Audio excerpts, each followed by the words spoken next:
ഉമർ ഇബ്നുൽ Khattab റളിയല്ലാഹു അൻഹു അദ്ദേഹം ആരായിരുന്നു? ഉമർ ഇബ്നുൽ ഖത്താബ് റളിയല്ലാഹു അൻഹുവിനെ കുറിച്ച് പറഞ്ഞത് അദ്ദേഹം മസിൽമാനായിരുന്നു. അദ്ദേഹത്തിന്റെ മുഷ്ടി കൊണ്ടൊന്ന് അടിച്ചാൽ മുഖത്തിന്റെ ഷേപ്പ് മാറും, അത്രക്ക് പവറുള്ള മനുഷ്യനായിരുന്നു. പക്ഷേ വാത്സല്യമില്ല, കാരുണ്യമില്ല, ഒന്നുമില്ല, കണ്ണിൽ ചോരയില്ല. ആ ഉമർ ഇബ്നുൽ ഖത്താബ് റളിയല്ലാഹു അൻഹു ഒരിക്കൽ ഉഖാല ചന്തയിലേക്ക് രാവിലെ സൂര്യൻ ഉദിച്ചു വരുന്നേ ഉള്ളൂ, രാവിലെ കടന്നു ചെന്നു. അപ്പോ അവിടെ ഒരു മനുഷ്യൻ തന്റെ കച്ചവടത്തിന് വേണ്ടി ഒരുങ്ങുക, സാധനങ്ങളൊക്കെ എടുത്തു വെച്ച് കച്ചവടത്തിന് വേണ്ടി ഒരുങ്ങുക.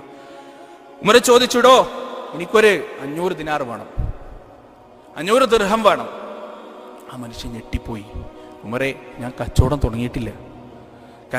തുടങ്ങിയിട്ടില്ല ഉമറെ, കുറച്ച് കഴിഞ്ഞ് വന്നാൽ ഞാൻ തരാം. തരില്ല എന്നല്ല, ഞാൻ തരാം കുറച്ച് കഴിഞ്ഞ് വന്നാൽ. എന്താ ചെയ്യുക? കുറച്ച് മനുഷ്യത്തുള്ള ഒരാൾ എന്താ ചെയ്യുക? പോയിട്ട് കുറച്ച് കഴിഞ്ഞ് വരൂ അല്ലേ? ഉമർ എന്താ ചെയ്താ അറിയോ? ആ മനുഷ്യനെ കൊന്നുകളഞ്ഞു. ആ മനുഷ്യന്റെ തലയങ്ങ് വെട്ടി, എന്നിട്ട് ആ മനുഷ്യന്റെ ചെറുവിരൽ മുറിച്ചെടുത്തു, എന്നിട്ട് കഴുത്തിൽ മാലയാക്കി തൂക്കി, മുള്ളുകൊണ്ട് കുത്തി കഴുത്തിൽ മാലയാക്കി തൂക്കി. അദ്ദേഹത്തിന്റെ ചെറുവിരലിലൂടെ ഊർന്നിറങ്ങുന്ന രക്തം ഉമർ ഇബ്നുൽ ഖത്താബ് റളിയല്ലാഹു അൻഹുവിന്റെ നെഞ്ചിന്റെ രോമങ്ങളിൽ കൂടി ഊർന്നിറങ്ങി. അടുത്ത കടക്കാരന്റെ അടുത്ത് പോയി, എന്നിട്ട് ചോദിച്ചു, എനിക്ക് പൈസ വേണം. കുടുംബം വിറ്റിട്ടാണെങ്കിലും കൊടുക്കും, കാരണം എന്താ, അടുത്ത് അവിടെ തൂങ്ങേണ്ടത് ഓന്റെ വിരലാണ്. കുടുംബം വിറ്റിട്ടാണെങ്കിലും കൊടുക്കും. അതായിരുന്നു ഉമർ. പക്ഷേ ഉമറിന്റെ ജീവിതത്തിൽ വേറൊരു കാലഘട്ടമുണ്ട്, ഞാനും നിങ്ങളും പഠിച്ച് മനസ്സിലാക്കേണ്ട ഒരു കാലഘട്ടം. എന്താണെന്നറിയോ? ഉമർ ഇബ്നുൽ ഖത്താബ് റളിയല്ലാഹു അൻഹു നിസ്കാരം കഴിഞ്ഞിട്ട് പെട്ടെന്ന് എഴുന്നേറ്റ് പോവാ.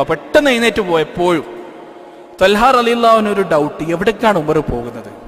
അമീറുൽ മുഅ്മിനീൻ എവിടേക്കാണ് പോകുന്നത്? അങ്ങനെ ഒരു ദിവസം ത്വൽഹ റളിയല്ലാഹു അൻഹു ഉമർ ഇബ്നുൽ ഖത്താബ് റളിയല്ലാഹു അൻഹുവിനെ അനുഗമിച്ചു. ഒരു വീട്ടിലെത്തി. ഉമർ ആ വീട്ടിൽ ചെന്നു, കയറി. ഒരുപാട് നേരം കഴിഞ്ഞു, പുറത്തേക്ക് വന്നു, പോയി. ഉമർ പോയി കൺവട്ടത്തു നിന്ന് മറിഞ്ഞതിന് ശേഷം ത്വൽഹ റളിയല്ലാഹു അൻഹു ആ വീട്ടിലേക്ക് കയറിയപ്പോൾ അദ്ദേഹത്തിന് കാണാൻ സാധിച്ചത് വൃദ്ധയായ ഒരു സ്ത്രീയാണ്. കയ്യും കാലൊന്നും അനക്കാൻ വയ്യ, രോഗഗ്രസ്തയായി കിടപ്പിലാണ്, വാദം ബാധിച്ച് കിടപ്പിലാണ്. കയ്യും കാലൊന്നും അനക്കാൻ വയ്യ, സ്വന്തമായി ഒരു കാര്യം ചെയ്യാൻ വയ്യ. ത്വൽഹ റളിയല്ലാഹു അൻഹു ആ സ്ത്രീയുടെ അടുത്ത് പോയി ചോദിച്ചു, ഉമ്മ, ഇവിടെ ദിവസവും വരുന്ന ആളില്ലേ, അതാരാണ് ഉമ്മ? ആരാണ് ഇവിടെ ദിവസവും വന്ന് നിങ്ങളെ ഇവിടെ വന്ന് പോകുന്നത്? അപ്പോൾ ആ സ്ത്രീ വിറക്കുന്ന ചുണ്ടുകളായി പറഞ്ഞു, മോനെ, അതാരാണെന്നറിയില്ല. കുറേ നാളായി അവൻ വരാൻ തുടങ്ങിയിട്ട്, എൻ്റെ കണ്ണുനീര് തുടക്കാൻ, ഞാൻ വിസർജിച്ചതും ഞാൻ മൂത്രിച്ചതും എൻ്റെ വായിലെ കഫവും തുടച്ച് വൃത്തിയാക്കാനാണ് അവൻ ദിവസവും ഇങ്ങോട്ട് കടന്നു വരുന്നത്.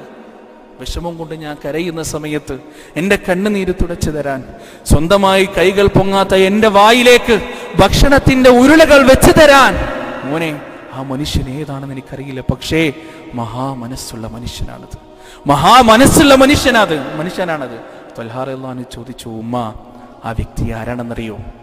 ആ വ്യക്തി ആരാണെന്ന് നിങ്ങൾക്കറിയണോ? അറിയണം മോനെ, ആരാണെന്ന് പറ. ആ മനുഷ്യൻ ഈ രാജ്യത്തിന്റെ രാജാവാണ്. റോമാ സാമ്രാജ്യത്തിന്റെ, പേർഷ്യ സാമ്രാജ്യത്തിന്റെ അധികാരത്തിന്റെ സിംഹാസനങ്ങളും ചെങ്കോലുകളും ഏതൊരു ഉമറിന്റെ മുന്നിലാണോ പത്തി മടക്കി കീഴടങ്ങിയത്, ആ ഉമർ, ഈ രാജ്യത്തെ നിയന്ത്രിക്കുന്ന അമീറുൽ മുഅ്മിനീൻ, ഖലീഫ, ഡിക്റ്റേറ്റർ, ആ ഉമറാണുമ്മ ദിവസവും നിങ്ങളുടെ വീട്ടിലേക്ക് കടന്നു വന്നുകൊണ്ട് നിങ്ങളുടെ പാദസേവ ചെയ്യുന്നത്. ഒരു എം എൽ എ ആയാൽ അവൻ സഞ്ചരിക്കാൻ മുന്നിലും പിന്നിലും വാഹനങ്ങൾ വേണം, വാഹനത്തിന്റെ മുകളിൽ ചുവന്ന ലൈറ്റ് വേണം, വാഹനത്തിന്റെ ഉള്ളിൽ AC വേണം, അല്ലെ?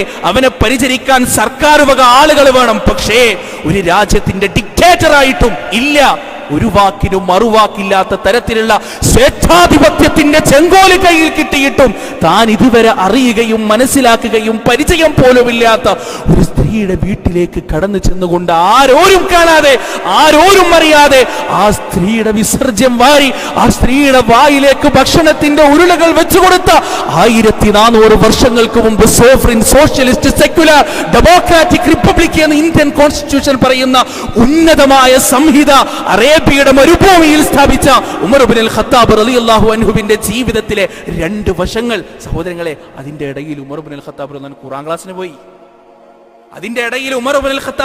അൻഹു ഖുർആൻ ക്ലാസ്സിന് പോയി. അതാണ് മാറ്റം, അല്ലേ?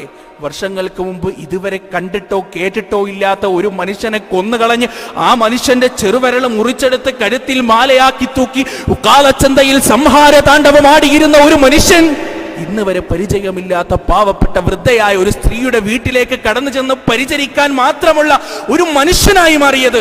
യൂഫ്രട്ടീസിന്റെ നദീതീരത്ത് ഏതെങ്കിലും ഒരു ഒട്ടകം വെള്ളം കിട്ടാതെ ചത്താൽ അള്ളാഹുവിന്റെ കോടതിയിൽ പഞ്ചപുച്ഛമടക്കി നിൽക്കേണ്ടി വരുന്ന ഒരു ദിവസത്തിൽ ഞാൻ സമാധാനം പറയണം എന്ന് വിചാരിച്ച് കരഞ്ഞിരുന്ന ആ ഉമർ ഇബ്നുൽ ഖത്താബ് റളിയല്ലാഹു അൻഹു അദ്ദേഹത്തെ മനുഷ്യനാക്കി മാറ്റിയ ഖുർആനിന്റെ അതുല്യമായ അനുപമമായ മാസ്മരികമായ അമാനുഷികമായ ശക്തി ഇന്നും എന്റെയും നിങ്ങളുടെയും വീടിന്റെ തട്ടിൻപുറങ്ങളിൽ സായുജ്യമടയുന്നു. അരുത്, ആ ഖുർആൻ നെഞ്ചിലേറ്റുക. ഇറങ്ങുക സമുദായത്തിന്റെ മധ്യത്തിലേക്ക്. വിപ്ലവമുണ്ടാകും. അനിതര സാധാരണമായ മാറ്റങ്ങൾ ഉണ്ടാകും. അല്ലേ? ഇതുവരെ കയർത്ത് മാത്രം സംസാരിച്ചിരുന്ന നമ്മുടെ മക്കൾ വയസ്സാങ്കാലത്ത് ഒന്നിനും കഴിയാതെ നിൽക്കുന്ന സമയത്ത് തലയുടെ ഭാഗത്ത് വന്ന് നിന്നുകൊണ്ട് വാപ്പാ ഞാനുണ്ട് വാപ്പാ, ഉമ്മ ഞാനുണ്ട് എന്ന് പറയുന്ന പൊന്നോമനകളെ കിട്ടാൻ നിങ്ങൾക്ക് ആഗ്രഹമുണ്ടോ? ഷേക്സ്പിയറിനെ പഠിപ്പിച്ചു കൊടുത്തിട്ട് കാര്യമില്ല. ടോൾസ്റ്റോയെ പഠിപ്പിച്ചു കൊടുത്തിട്ട് കാര്യമില്ല. ട്രോട്സ്കിയെ പഠിപ്പിച്ചു കൊടുത്തിട്ട് കാര്യമില്ല. വെച്ചു കൊടുക്കുക കൈവെള്ളയിലേക്ക്. ഖുർആൻ മാറും ഏത് മനുഷ്യനും.